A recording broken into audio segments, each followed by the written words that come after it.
Rain water அப்படின்றது நமக்கு life கொடுக்கணும். பட் அதே ரெயின் பாய்சனாக மாறி பிளான்ட்ஸ், ஃபிஷ், சாயில், பில்டிங்ஸ் இது எல்லாத்தையும் டேமேஜ் பண்ணால் என்ன ஆகும்? அதுக்கு பேர் தான் ஆசிட் ரெயின் அப்படின்னு சொல்கிறோம். இந்த யூனிட் 4 என்வரான்மெண்டல் எஜுகேஷனை பொறுத்த வரைக்கும் ஆசிட் ரெயின் அப்படின்றது ஒரு இம்பார்ட்டன்ட் டாபிக். ஸோ இன்னைக்கு வீடியோவில் நம்ம அதை பற்றி தான் டிஸ்கஸ் பண்ண போகிறோம். அது தவிர மற்ற என்ன டாபிக்ஸ் யூனிட் 4ல் இம்பார்ட்டன்ட் அதையும் நம்ம டிஸ்கஸ் பண்ணலாம் இந்த கிராஷ் கோர்ஸ் வீடியோவில். So hi all, welcome to BEd study master channel. இன்னைக்கு நம்ம கிராஷ் கோர்ஸ் வீடியோவில் யூனிட் 4 இன் என்வரான்மெண்டல் எஜுகேஷன் தான் டிஸ்கஸ் பண்ண போகிறோம். இது செம் 2ல் வர ஒரு paper. So these are the topics that will be covered in this video: acid rain, extinction of flora and fauna. அது தவிர என்னென்ன பாலிசிஸ், ப்ரோக்ராம்ஸ் இது எல்லாமே யூனிட் 4ல் வர இம்பார்ட்டண்டான topics and also previous year கொஷின்ஸில் கேட்கப்பட்ட topics. So first our topic is acid rain. Acid ரெயின்னா அதோட மீனிங் என்னன்னு பார்த்தீங்கன்னா, the rain made by SO2 and NOx. அதாவது NOxனா என்னவா வேணாலும் இருக்கலாம், nitrous oxide, nitrous dioxide இந்த மாதிரி. ஸோ அதான் NOxன்னு அப்படின்னு சொல்கிறாங்க. ஸோ இதனால வர்றது தான் ஆசிட் ரெயின் அப்படின்னு சொல்கிறோம் நம்ம. இதோட காசஸ் பார்த்திங்கன்னா industries, vehicles, power plants, burning Fazil fuels, இதிலேருந்து வர அந்த புகை. ஸோ அந்த ஸ்மோக்லேருந்து ரெயினும் மிக்ஸ் ஆகி வரும்போது நமக்கு ஆசிட் ரெயினாக வருது. ஸோ ஃபேக்ட்ரி ஸ்மோக் மட்டும் இல்லை, வெஹிக்கல்ஸ்லேருந்து வர ஸ்மோக்கும் அந்த அட்மாஸ்பியரில் இட் கெட்ஸ் மிக்ஸ்ட். ஸோ இதோட காஸ் பார்த்தீங்கன்னா industries, vehicles, power plants and burning fossil ஃபியூவல்ஸ்லேருந்து வர ஸ்மோக் ஆக்சுவலாக. ஸோ இதுலேருந்து வர ஸ்மோக் வந்து அட்மாஸ்பியரில் மிக்ஸ் ஆகுது. ரெயின் வரும்போது பார்த்தீங்க அப்படின்னா அது ஆசிட் ரெயினாக மாறி வருது. இதனால வர எஃபெக்ட்ஸ் பார்த்தீங்கன்னா அசிடிக் லேக்ஸாக மாறுது. அதனால அதில் இருக்க உயிரினங்கள், லிவிங் பீயிங்ஸான ஃபிஷ்ஷு, அது தவிர மற்ற மொலஸ்கு, கிராப், இந்த மாதிரி எல்லா உயிரினங்களும் வந்து செத்து போகுது. சாயிலோட ஃபர்டிலிட்டி வந்து போயிடுது. அண்ட் ஃபாரஸ்ட் அண்ட் மான்யூமெண்ட்ஸ் எல்லாமே டேமேஜ் ஆகுது. இதுக்கு இம்பார்ட்டண்ட்டாக நம்ம தாஜ்மஹாலை சொல்லலாம். அதில் இருக்க மார்பிள் வந்து ஆசிட் ரெயினால தான் வந்து எல்லோயிஷாக மாறிட்டு வருது. ஸோ இதனால எல்லா உயிரினங்கள், பில்டிங்ஸு, ஃபாரஸ்ட் எல்லாத்துக்குமே பாதிப்பாகுது. Next coming to the extinction of flora and fauna. இந்த ஏர்த்லேருந்து ஒரு பிளான்ட் ஒரு அனிமல் ஸ்பீசிஸ் பர்மனெண்ட்டாக டிஸப்பியர் ஆனால் எப்படி இருக்கும்? அதை திரும்பி கொண்டு வரவே முடியாது இல்லையா? அதுக்கு பேர் தான் நம்ம எக்ஸ்டிங்ஷன் அப்படின்னு சொல்கிறோம். So disappearance of plants and animal species. இதோட காசஸ் பார்த்தீங்கன்னா டிஃபாரஸ்டேஷன், ஹேபிடேட் அது வாழ்கிற இடம் லாஸ் ஆகுறது, பொல்யூஷன்னால, குளோபல் வார்மிங், ஹண்டிங்னால ஆகுது.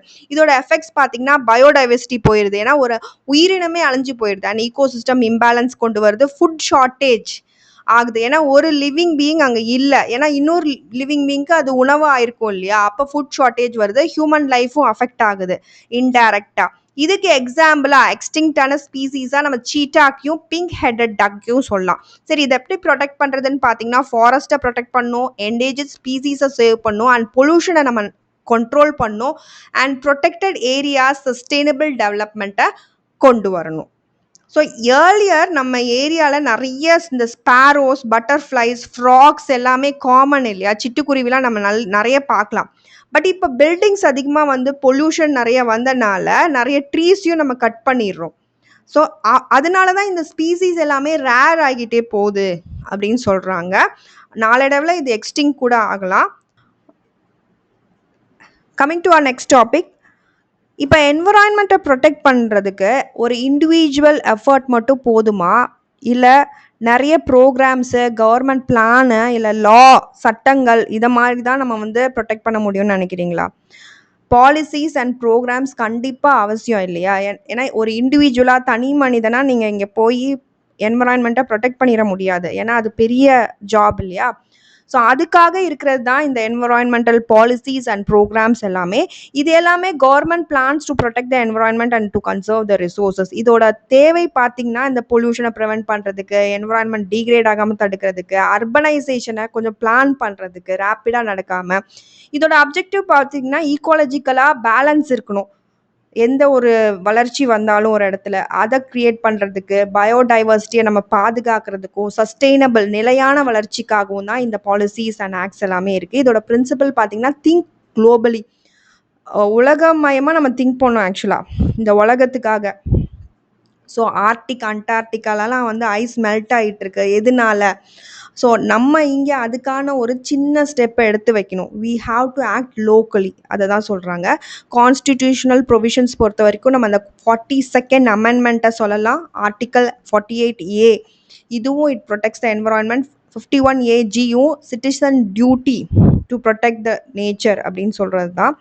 இதுக்கு எக்ஸாம்பிளாக நம்ம பிளாஸ்டிக் பேன் பண்ண அந்த லாவாக இருக்கலாம், அப்புறம் ட்ரீ பிளான்டேஷன் ட்ரைவாக இருக்கலாம், மரம் நடுதல்னு கவர்மெண்ட்னால இது பண்ணது, அப்புறம் லேக் கிளீனிங். ஸோ ஏரி குளங்களை வந்து தூர்வாருவாங்க சில வில்லேஜில், அதை ஒரு கேம்பெயினாகவே பண்ணுவாங்க. அடுத்து ரெயின் வாட்டர் ஹார்வெஸ்டிங், அந்த அவேர்னஸை க்ரியேட் பண்ணதை கூட இதுக்கு சொல்லலாம்.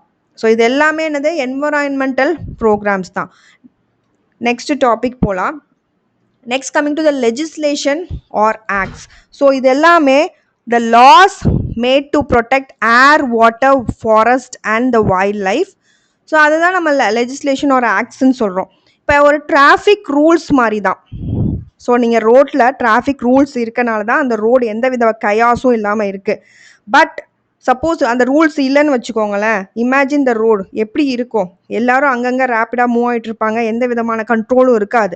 அந்த மாதிரி தான் இந்த என்வரான்மெண்டல் லாஸ் இல்லைன்னா ஏர், வாட்டர், ஃபாரஸ்ட், வைல்ட் லைஃப் எல்லாமே டேமேஜ் ஆகும். இதில் இம்பார்ட்டண்டான ஆக்ட்ஸாக இதெல்லாம் சொல்கிறாங்க. ஸோ இதில் ஏதாவது ஒரு 3-4 நீங்கள் எழுதுகிற மாதிரி இருக்கும். எஸ்ஐ டைப் கொஷின்னா எல்லாத்தையும் எழுதுனீங்கன்னா நல்லது. அந்த year you have to remember. 1974, 74, 72, 1980, 81, 86, 2010 கூட வந்திருக்கு நேஷனல் கிரீன் ட்ரிபியூனல் ஆக்ட் அப்படின்றது. Next coming to the purpose, ஏன் இது வரணும்னா to prevent the pollution, the same protect the forest and wildlife and regulate the industries. So remember the years as 72, 74ல 2 year இருக்கு, 80, 81, 86 அதில் 3 இருக்கு and 2010ல 1 இருக்குன்னு. So அந்த எதுன்னு first wild life, water, forest, air, environment and national green tribunal. இந்த ஆர்டரில் remember பண்ணிங்கன்னா உங்களுக்கு எக்ஸாமில் ஈஸியாக இருக்கும். நெக்ஸ்ட் இம்பார்ட்டன்ட் டாபிக்ஸ் பார்த்தீங்கன்னா வைல்ட் லைஃப் ப்ரொடெக்ஷன் ஆக்ட் 1972ல் வந்தது. வைல்ட் லைஃப்னு நம்ம என்ன சொல்லுவோம், டைகர், டீர், எலிஃபண்ட் இதுதான் நான் சொல்லுவோம். But plants, birds, reptiles, insects எல்லாமே இதில் வைல்ட் லைஃப் தான். ஸோ இது எல்லாமே என்ன பண்ணுதுன்னு பார்த்தீங்கன்னா the balance, it creates the balance in the environment. இந்த நேச்சரோட பேலன்ஸையே இந்த வைல்ட் லைஃப் தான் மெயின்டைன் பண்ணுது. அது பிளான்ஸ், அனிமல்ஸ், ரெப்டைல்ஸ், இன்செக்ட்ஸ் என்ன வேணாலும் இருக்கலாம். இந்த ஆக்டோட இம்பார்ட்டன்ஸ் பார்த்தீங்கன்னா அந்த பேலன்ஸை இதுதான் மெயின்டைன் பண்ணுது. இது ப்ரொடெக்ட் பண்ணுது அந்த என்டேஞ்சர், அதாவது ரொம்ப லெஸ்ஸாக இருக்கும்ல, அழியிறக்கூட நிலைமையில் இருக்க ஸ்பீசிஸை ப்ரொடெக்ட் பண்ணுது இந்த ஆக்ட் தான். இப்போ ஃபாரஸ்ட்லேயே எடுத்துக்கோங்களேன். ஃபாரஸ்ட்டில் டைகரோட பாப்புலேஷன் கம்மியாச்சு அப்படின்னா டீரோட பாப்புலேஷன் அதிகமாயிரும். அதுக்கப்புறம் டீர் அதிகமாச்சுன்னா பிளான்ஸை நிறைய சாப்பிட்றனால பிளான்ஸ் வந்து ரெடியூஸ் ஆயிரும். It destroys the all plants. So இந்த இடத்துல ஒரு அனிமல் இல்லாமல் போகிறனால ஹோல் அந்த பேலன்ஸே போயிடுது. ஸோ அதனால தான் எல்லா உயிரினமும் நமக்கு தேவை அப்படின்னு சொல்கிறோம். அதுக்காக வந்தது தான் இந்த ஆக்டு. இதில் வந்து Indian board of wildlife பற்றி, ஸ்டேட் வைல்ட் லைஃப் போர்ட்ஸ் பற்றி and we have to protect the threatened endangers and rare species பற்றி நீங்கள் எழுதணும். ஸோ இந்த வேர்ட்ஸை ஹைலைட் பண்ணி எழுதுனீங்கன்னா இன்னும் நல்லாயிருக்கும் ப்ரெசன்டேஷன் பார்க்க. ஸ்டேட் வைல்ட் லைஃப் போர்ட்ஸ் அப்படின்னு த்ரெட்டன்னா அட் ரிஸ்க் இருக்க ஸ்பீசிஸ், என்டேஜ்னா கம்மியான பாப்புலேஷனில் இருக்க ஸ்பீசிஸ், ரேர்னா இட் இஸ் டிஸ்ட்ரிபியூட்டட் லிமிட்டடாக டிஸ்ட்ரிபியூட் ஆனது.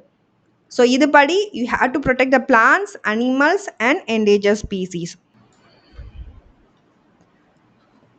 நெக்ஸ்ட்டு வாட்டர் இல்லாமல் லைஃப் இல்லை. பட் க்ளீன் வாட்டர் பொல்யூட் ஆச்சு அப்படின்னா லைஃபே டேஞ்சர் ஆகும். அதனால தான் நம்ம வாட்டரை வந்து ப்ரொடெக்ட் பண்ணோம் எந்த விதமான பொல்யூஷனும் இல்லாமல். அதுக்காக வந்தது தான் water act in 1974ல்.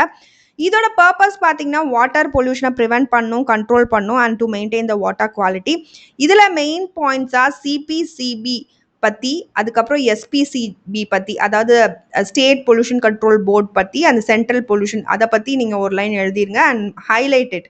Industries must treat the waste water அப்படின்றத மென்ஷன் பண்ணுங்கள். இதோட ஃபங்க்ஷன்ஸாக monitor the water quality, control sewage and industrial discharge and set the standards அப்படின்னு புல்லட் பாயிண்ட்ஸில் எழுதிருங்க, நீட்டாக இருக்கும். ஸோ இது வந்து மெயினாக பொல்யூஷன் கண்ட்ரோல் பண்ணுறதுக்கு, அதுக்காக பொல்யூஷன் கண்ட்ரோல் போர்டையும் இது க்ரியேட் பண்ணியிருக்கு to control the water pollution. இப்போ ஒரு ஃபேக்ட்ரியே எடுத்துக்கோங்களேன், திருப்பூர் சைட்லாம் நிறைய ஃபேக்ட்ரிஸ் இருக்கும். ஸோ அது வந்து என்ன பண்ணும் அப்படின்னா நிறைய பேர் ரிவரில் வந்து அந்த பொல்யூட்டட் வாட்டரை டிஸ்சார்ஜ் பண்ணி விட்டுருவாங்க. இதனால மெயினா அஃபெக்ட் ஆகுறது பார்த்தீங்கன்னா ஃபிஷ். ஸோ அதில் ஃபிஷ்லாம் செத்து போயிடும். அதுக்கப்புறம் நிறைய ஃபார்மர்ஸ் வந்து இங்கே அஃபெக்ட் ஆவாங்க. அதுக்கப்புறம் நிறைய மக்களுக்கு நிறைய டிசீசஸ் வரும் இதனால. அதனால தான் வாட்டர் ஆக்ட் மூலமாக நம்ம அதை எல்லாத்தையும் ப்ரிவென்ட் பண்ணும் அண்ட் ஆல்சோ கண்ட்ரோலில் வச்சுக்கணும். You must remember the years as 1972 and 74. So ஒரு ஃபாரஸ்ட்டை அழிக்கும் போதோ கட் பண்ணும்போதோ ஏதோ ஒரு பில்டிங் கட்டுறதுக்கோ எதுக்கோ கட் பண்ணுறாங்க அப்படின்னா அந்த இடத்துல ஃபாரஸ்ட் மட்டும் போகிறதில்ல, அது கூடவே ரெயின்ஃபால் வந்து பாதிக்கப்படுது அண்ட் அனிமல்ஸ் வந்து பாதிக்கப்படுது, சாயில் போயிடுது, ஆக்சிஜன் வந்து கம்மியாயிடுது அந்த ஏரியாவில். ஒரு ஹியூமன் லைஃபுக்காக எல்லாமே அஃபெக்ட் ஆகுது. அதுக்காக தான் நம்ம ஃபாரஸ்ட்டை ப்ரொடெக்ட் பண்ணோம் அப்படின்னு சொல்கிறோம். ஸோ அதுக்காக வந்தது தான் forest conservation act in 1980. So இந்த இயரையும் அந்த ஆக்டோட பேரையும் ஞாபகம் வச்சுக்கோங்க. இதோட மீனிங் பார்த்தீங்கன்னா it prevents the deforestation and conserves the forest. இதோட ரூல்ஸ் பார்த்தீங்கன்னா no diversion of forest land without central government approval.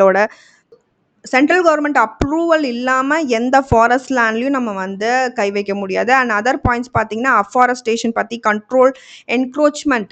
So அதை வந்து கண்ட்ரோலில் வச்சுக்கணும் and protect the tribal rights. அதில் வாழ்கிற மக்களோட ரைட்ஸை நம்ம ப்ரொடெக்ட் பண்ணணும்னு சொல்லுது. அது தவிர அட்வான்டேஜஸ் பார்த்தீங்கன்னா it reduces deforestation and it increases the forest cover. இதில் மெயின் பாயிண்ட்ஸாக நீங்கள் forest conservation act controls deforestation and promote scientific forest மேனேஜ்மெண்ட்னு எழுதணும். ஸோ ஃபாரஸ்ட் லேண்டில் ரோட் ஆர் பில்டிங்க்கு கன்வெர்ட் பண்ணுறீங்க அப்படின்னா இமீடியட் டெவலப்மெண்ட் மாதிரி நமக்கு தெரியும். ஸோ ஃபாரஸ்ட் வந்து மாறிடுச்சு, நல்ல பில்டிங் வந்துடுச்சு. But landslide, water shortage, animal habitat loss, இந்த மாதிரி ப்ராப்ளம்ஸ்லாம் ஃப்யூச்சரில் வரும்.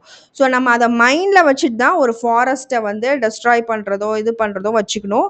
இப்போ வந்து அதை ரொம்ப கண்ட்ரோல் பண்ணணும், ஃபாரஸ்ட்டை வந்து டெஸ்ட்ராய் பண்ணக்கூடாது. நெக்ஸ்ட் பார்த்தீங்கன்னா ஏர் பொல்யூஷன் ஆக்ட் பற்றி 1981. ஸோ நம்ம எல்லாமே ப்ரீத் பண்ணுற ஏர் வந்து இப்போ ரொம்ப பொல்யூட்டடாக தான் இருக்குது. ஸோ லைஃப் கம்ஃபர்டபுளாக இருக்குமான்னு கேட்டிங்கன்னா இந்த பொல்யூஷன்னாலே நமக்கு நிறைய ஸ்ட்ரெஸ் வரும், நம்மளோட லங்ஸ் எல்லாமே அஃபெக்ட் ஆகும். ஸோ அதனால தான் பொல்யூஷனை வந்து கண்ட்ரோல் பண்ணும் அப்படின்னு சொல்கிறோம். இப்போ டெல்லி மாதிரி நம்மளும் ஆயிடக்கூடாது, அதுக்காக தான் இந்த ஆக்ட்ஸ் எல்லாமே வந்திருக்கு.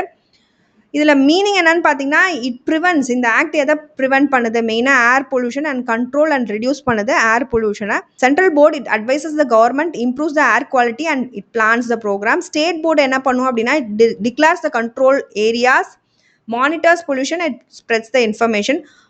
இதுக்கு என்ன பவர் இருக்குன்னு பார்த்தீங்கன்னா it inspects the industries about the pollution, air pollution பற்றி. It sets the standards, takes action against the polluters. Air acts வந்து மெயினாக இண்டஸ்ட்ரீஸ்லேருந்து வர எமிஷனை கண்ட்ரோல் பண்ணுறதுக்கும் ஏர் குவாலிட்டி செக் பண்ணுறதுக்கும் தான் த்ரூ பொல்யூஷன் கண்ட்ரோல் போர்ட்ஸ் மூலமாக. இதெல்லாம் ஸ்மோக் வருதுன்னு பார்த்தீங்கன்னா வெஹிக்கிள்ஸ்லேருந்து, ஃபேக்ட்ரிஸ்லேருந்து வருது ஸ்மோக்கு. கார்பேஜ் பர்ன் பண்ணும்போது ஸ்மோக் வருது, அப்போ ஏர் குவாலிட்டி நல்லாவே அஃபெக்ட் ஆகும். இதனால வர பாதிப்புகள் பார்த்தீங்கன்னா பீப்புளுக்கு ஆஸ்மா மாதிரியான பிரச்சனைகள் வருது, காஃப் வருது and breathing difficulty, lungs affect பண்ணுறதுனால இன்க்ரீஸ் ஆகும் பீப்புளில். அதனால நம்ம இதை கண்ட்ரோலில் வச்சுக்கணும். Next pollution control boards. இப்போ இண்டஸ்ட்ரீஸ் வந்து பொல்யூஷன் கண்ட்ரோல் பண்ணுதா இல்லையான்னு யார் செக் பண்ணுவாங்க? அதுக்கு ஒரு அத்தாரிட்டி வேணும் இல்லையா? ஸோ அதுக்கு ஒரு போர்டு மாதிரி ஒரு மெம்பர்ஸோட ஒரு அத்தாரிட்டியில் இருக்க ஒரு ஆர்கனைசேஷன் மாதிரி வேணும். அதுக்கு வந்தது தான் இந்த பொல்யூஷன் கண்ட்ரோல் போர்டு அப்படின்றது. இதோட பேசிக் பாயிண்ட்ஸாக நீங்கள் அந்த எந்த இயரில் அது எஸ்டாப்ளிஷ் பண்ணப்பட்டுச்சு, it comes under water act and also under air act in 1981. இது வந்து ஒரு அபெக்ஸ் பாடி. இதோட ஹெட் குவார்ட்டர்ஸ் பார்த்தீங்க அப்படின்னா நியூ டெல்லியில் இருக்குது. இதோட மெயினான function it advises the central government, sets the standards and guidelines and monitors the air and water quality. Training, research and அவேர்னஸை கொண்டு வருது எல்லா இடத்துலையும். இதோட மெயினாக இந்த போர்டுன்றது மீனிங் என்ன பார்த்தீங்கன்னா statutory body to prevent and control pollution. அதுக்காக வந்தது தான் இந்த போர்டு. ஒரு ஃபேக்ட்ரி நீங்கள் வந்து ஸ்டார்ட் பண்ண போகிறீங்க அப்படின்னா இந்த போர்டுகிட்ட நீங்கள் வந்து பெர்மிஷன் வாங்கியே ஆகணும். ஸோ வேஸ்ட் வாட்டர் எங்கே நீங்கள் டிஸ்சார்ஜ் பண்ணுவீங்க, ஸ்மோக் ஸ்டாண்டர்ட்ஸ் ஃபாலோ பண்ணுதா நீங்கள் ஸ்டார்ட் பண்ணுற ஃபேக்ட்ரி, இது எல்லாத்தையுமே செக் பண்ணும். சிபிஆர் இருக்கலாம், சிபிஆர் இருக்கலாம்.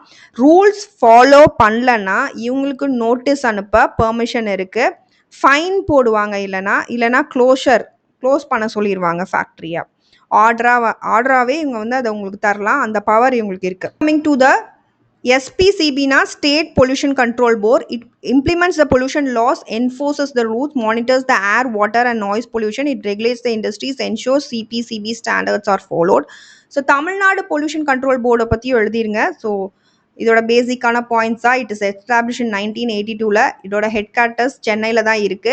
ஃபங்க்ஷன்ஸ் வந்து it gives concern to industries, collects and analysis pollution டேட்டாவை கலெக்ட் பண்ணுது அண்ட் டேக்ஸ் பீனல், அதாவது ஃபைன் போடுவாங்க அண்ட் க்ளோஷர் ஆர்டர்ஸும் இவங்களுக்கு இஷ்யூ பண்ண ரைட்ஸ் இருக்கு.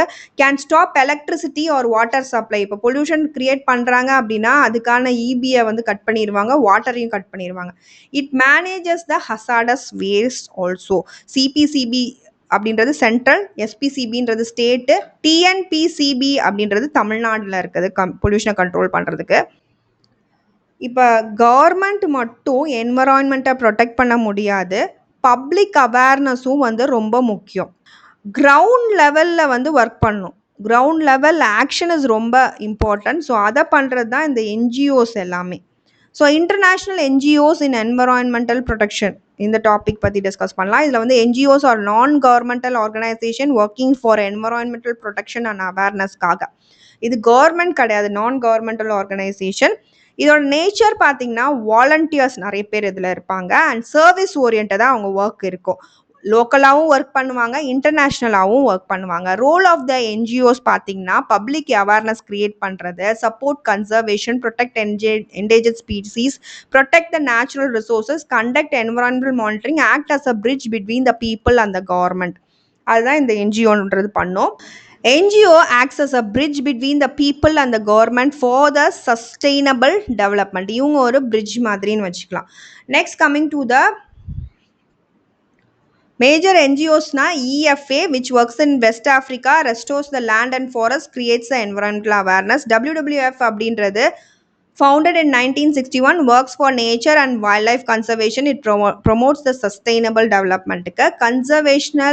Conservation International அப்படின்றது பார்த்தீங்கன்னா it is founded in 1987ல. it protects the nature, water and climate-ஐயும் protect பண்ணுது. Greenpeace அப்படின்றது 1971ல வந்தது. it campaigns against climate change and pollution.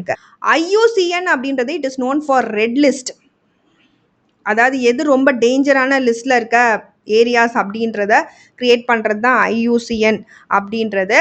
It supports the global conservation. WWF அப்படின்றது டைகர் கன்சர்வேஷன் பண்ணும். Green peas அப்படின்றது pollution and climate சேஞ்சுக்கு campaign பண்ணுவாங்க மெயினாக. IUCN அப்படின்றது endangered species list வந்து மெயின்டைன் பண்ணி வச்சுக்குவாங்க, ஒரு ரெட் லிஸ்ட் மாதிரி அவங்க.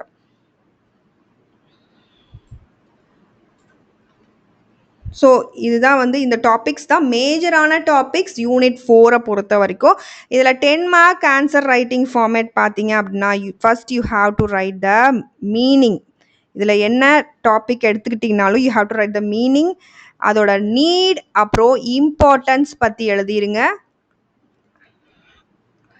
அப்புறம் அதோட மெயின் பாயிண்ட்ஸ், நான் சொன்ன மெயின் பாயிண்ட்ஸ் எழுதிருங்க. அதுக்கப்புறம் அதுக்கு கீழே கொடுத்துருக்க ஸோ ஒவ்வொரு டாபிக் கீழேயும் நான் மென்ஷன் பண்ணியிருப்பேன். த ஃபங்க்ஷன்ஸ் ஆர் அது காசஸாக இருக்கும், இல்லைனா வந்து effects or measures, you have to write it. அடுத்து ஒரு எக்ஸாம்பிள் கொடுத்தீங்கன்னா நல்லாயிருக்கும். அது தவிர conclusion, intro and conclusion you can provide. So இதான் வந்து the structure of the answer writing format for a 10 mark question. ஸோ உங்களுக்கு நோட்ஸ் வேணும்னா அப்படின்னா டெலிகிராம் சேனலை கண்டிப்பாக விசிட் பண்ணுங்கள்.